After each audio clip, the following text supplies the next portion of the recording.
To election preparedness. The electoral body IEBC has officially started pinning poll registers in all the polling centers in the country in accordance with the provision of the electoral laws and regulations.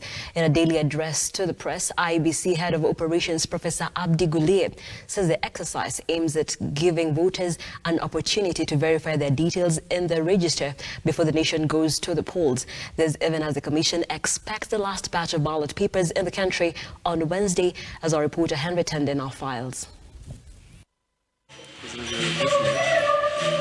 With fairly 6 days remaining before the defining moment in this year's general elections, the Independent Electoral and Boundaries Commission IEBC is working around the clock to ensure all measures are undertaken to facilitate a smooth voting exercise. And in accordance with the contract and as ordered by the Commission, Smartmatic supplied additional 14,100 KIMS kits to the Commission, and this brings to a total number of kits that are in good working condition of about 55,100. Preparation and dispatch of the KIMS kit for the general election is currently ongoing.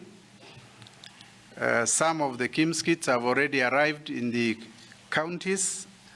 The remaining ones are being dispatched in the course of this week before end of the week. On Tuesday, in its regular address to the press, IEBC Head of Operations Professor Abdi Guliye has noted the electoral agency has started pinning poll registers in all polling centers across the country. The register of voters has been pinned or is being pinned at prominent locations in all the polling stations, and this follows the closure of schools from today.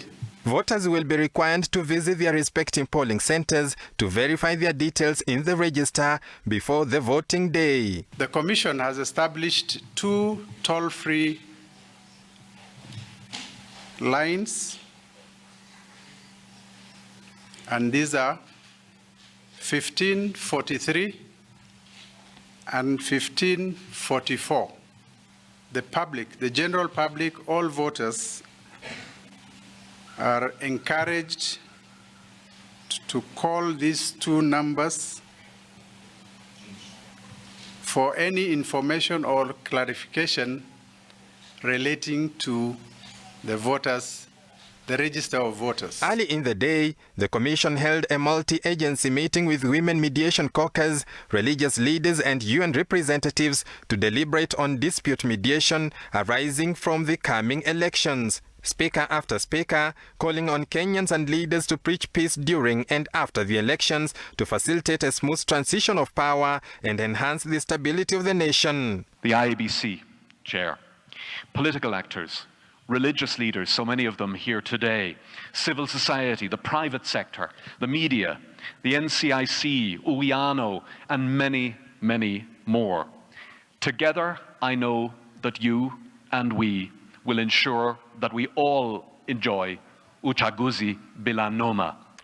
It is our desire and prayers as Kenyans that we emerge from this electoral process as a stronger and more united country, which will enhance our democratic credentials as a nation state in the eyes of the international community of nations. The Commission has prepared for Kenyans a free, fair and credible election.